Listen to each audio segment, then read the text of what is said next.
Le DaFresh Morning, c'est 104.5 tonnes de bonne humeur. Tous les matins sur Urban FM. La meilleure radio de la capitale. La meilleure radio de la capitale. La meilleure radio de la capitale. La meilleure radio de la capitale. Sur les 104.5 Urban FM et la station urbaine, je vous le disais, on a les membres de l'association Colibri. Ils sont avec nous ce matin. On a Fioka Nadège Créole et on a Ono Philippe Arsène. Ils sont tous avec nous ce matin. On parlera d'engagement citoyen. Créole, bonjour. Bonjour DaFresh. Comment tu vas ce matin? Je vais super bien. Alors Arsène, ça va? Oh, le patrimoine. Alors, on parle d'engagement citoyen. Présentez-nous d'abord l'association Colibri. Je vais laisser d'aller, je vais faire. L'association Colibri est une association qui fait dans le développement et dans l'engagement citoyen. C'est dans ce sens que nous sommes un peu, comme vous voyez en ce moment, sur le terrain. D'accord. Qu'est-ce qui motive cet engagement citoyen? Le plaisir d'éduquer les populations et surtout de les instruire. D'accord. Vous vous rendez compte qu'il y a un manque d'instruction civique auprès des populations? Nous en sommes conscients et c'est pourquoi nous nous battons pour remettre tout le monde à niveau, pour mieux faire les choses. L'association Colibri existe depuis combien de temps? Depuis 2022, 2 ans. 2 ans, hein? Oui. Et vous avez déjà fait des actions sur le terrain de sensibilisation ou bien c'est la première action? Concrètement, c'est la première action de sensibilisation depuis la transition. D'accord. Nous sommes sur le terrain parce que la question aujourd'hui, c'est le référendum. Oui, oui. Et nous ne rentrons pas dans des partis pris de oui ou de non. Nous sommes sur le terrain pour inciter les populations à se préparer à aller aux urnes pour lutter contre un fort taux d'abstention. D'accord. Arsène, est-ce que les populations comprennent exactement ce qui est en train de se passer? Il faut dire qu'aujourd'hui, comme on peut le voir sur les réseaux sociaux, sur les différentes prises de position des uns et des autres, les Gabonais s'intéressent de plus en plus à ces questions-là. Tu ne penses pas que c'est un effet de buzz? Non, je ne pense pas. Vous savez... Tu as demandé à un enfant de 18 ans ou de 19 ans, c'est quoi le référendum?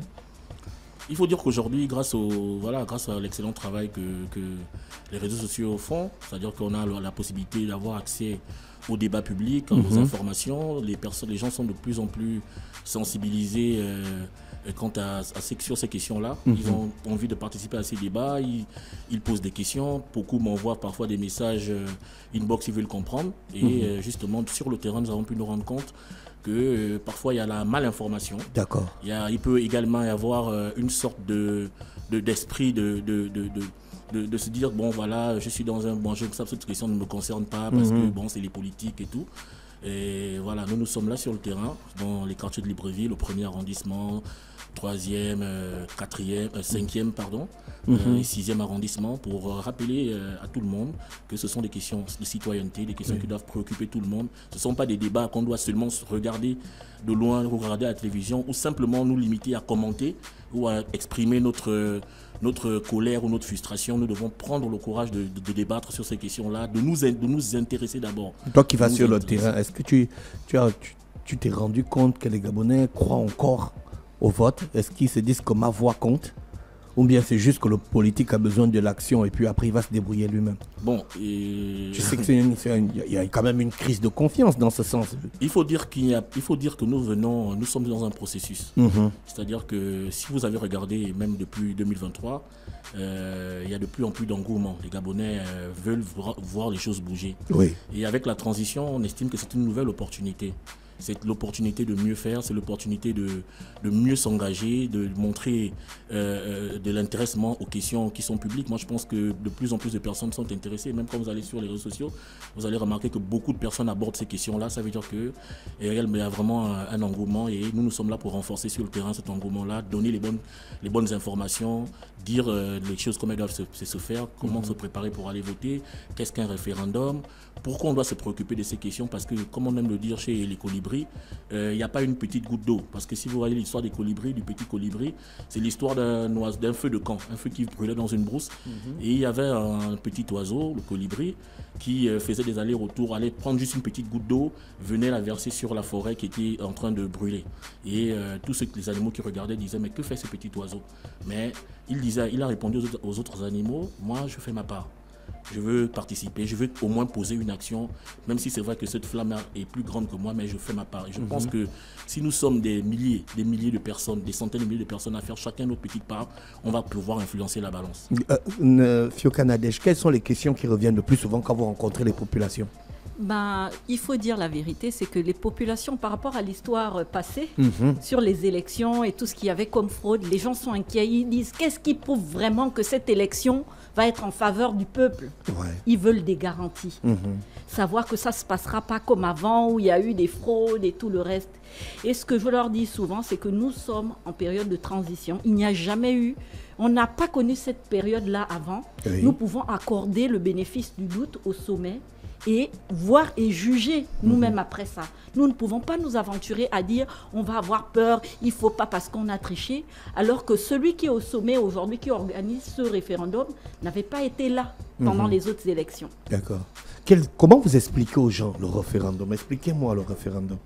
J'ai 19 ans, je dois aller voter. Comment vous m'expliquez, moi, le référendum quand vous me croisez dans votre causerie à Québec? Bon, exactement. C'est de la manière la plus simple possible parce qu'il faut dire...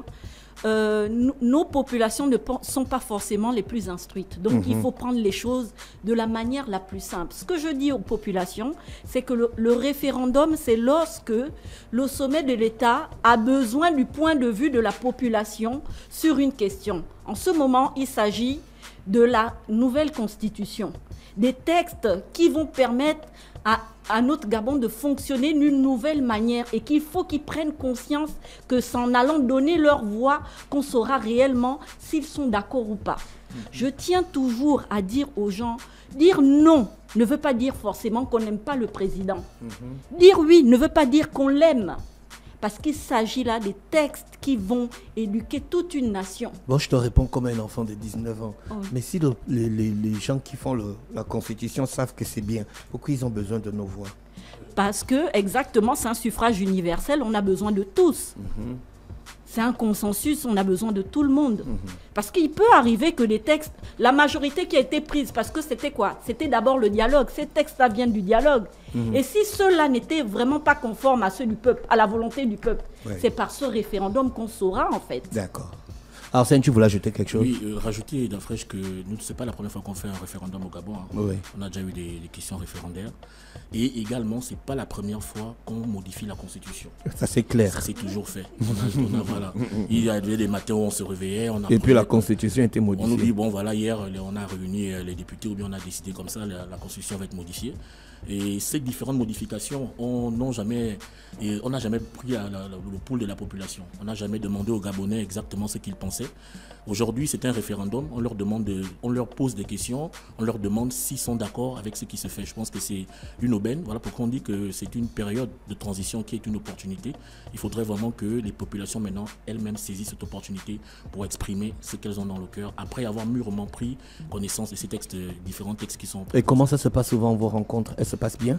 Bon, vous savez aussi, on est dans une transition. Et c'est aussi une transition de mentalité. Voilà, c'est-à-dire que nous sommes encore dans une transition et parfois vous allez rencontrer des personnes qui vont juste se limiter aux t-shirts. Oh, est-ce que vous nous avez amené les t-shirts? Ça existe encore? Il y a des gens. Vous faites encore, mais parce que vous-même vous partez avec les t-shirts? Non, nous sommes dans une autre logique. Vous n'êtes pas parti avec les t-shirts écrits Colibri? Non, nos équipes. Mais alors, allez-y avec les t-shirts. Quand tu vois ça, après toutes ces années de t-shirt dans la tête. Non, Dafresh, tu vois. Non, mais nous on le prend pour nous démarquer. Dafresh, tu vois. Ne vous démarquez pas, restez mélangés. Bon, Dafresh, tu vois, quand on fait une organisation. Oui, je sais, je comprends. Oui. Je sais, je connais, c'est des éléments de communication. Mais au niveau vraiment des colibris, comme on dit, on essaye d'adopter une attitude nouvelle. C'est-à-dire que déjà ceux qui viennent à nos rencontres, on ne leur donne pas d'argent. On leur précise cela dès le départ. On dit si vous êtes intéressé par les questions que nous portons, volontaire. Vous venez volontairement, on va en discuter. Et beaucoup de gens, comme je vous ai dit, c'est la transition des mentalités. Si nous sommes nombreux à commencer à faire ce petit pas vers le changement, ne plus regarder si j'aurai le t-shirt, ne plus regarder si j'aurai quelque chose à la fin, mais simplement me préoccuper des sujets qui sont abordés, petit à petit, si nous sommes nombreux à le faire, on va créer une vague qui va pouvoir prendre conscience au fur et à mesure. C'est pas facile, hein? Oui, c'est pas facile. Il y a des quartiers où tu vas, tu parles à des jeunes, ils te disent « Ah, grand, tout ce que tu nous dis là, c'est vrai, mais là où tu vois là, moi, grand, il n'y a pas quelque chose et tout. » Bon, et maintenant, il faut avoir la pédagogie. C'est ça. Comment tu veux expliquer un truc compliqué comme ça à un gars qui a faim? Bon, il faut expliquer, il faut leur faire comprendre que dans ce monde aujourd'hui, les plus petites actions que nous posons ont un impact à tous les autres niveaux. C'est-à-dire que la constitution que nous sommes en train de préparer aujourd'hui, c'est un socle qui va avoir un effet sur plusieurs niveaux jusqu'à dans nos assiettes. Parce que si on prend les choses de façon croissante, chaque fois qu'on va poser un acte par rapport à ce référendum-là, le fait de prendre position, ça a une influence dans le futur aussi de nos vies. Donc on ne peut pas dire je ne me préoccupe pas de ceci parce que je n'ai pas mangé, parce que voilà, ce sont des questions qui sont intéressantes à aborder. C'est pourquoi on doit, voilà, on doit apprendre à s'y intéresser et à savoir que la plus petite action a une influence devant. Madame Thioka, comment les femmes reçoivent le message? Parce que c'est toujours, l'approche genre est toujours importante dans ce genre de situation. Oui, nous faisons aussi dans l'approche de genre, parce que la femme, elle est porteuse de foyer, c'est elle qui peut facilement communiquer dans chaque foyer. Et nous leur disons la même chose. Le langage est le même, hein, que ce soit pour les femmes ou pour les hommes. Et on espère souvent que ces femmes-là portent le message plus haut au niveau de leurs maris et de leurs enfants.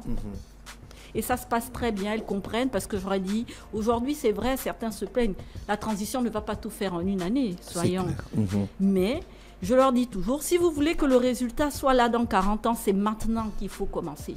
Donc votre concept, c'est mon vote, mon engagement, ma part pour le Gabon. Exactement, chaque voix compte et chaque voix est importante, parce que vous savez qu'une seule voix peut tout changer dans un processus électoral. Arsène, quelque chose d'autre à ajouter?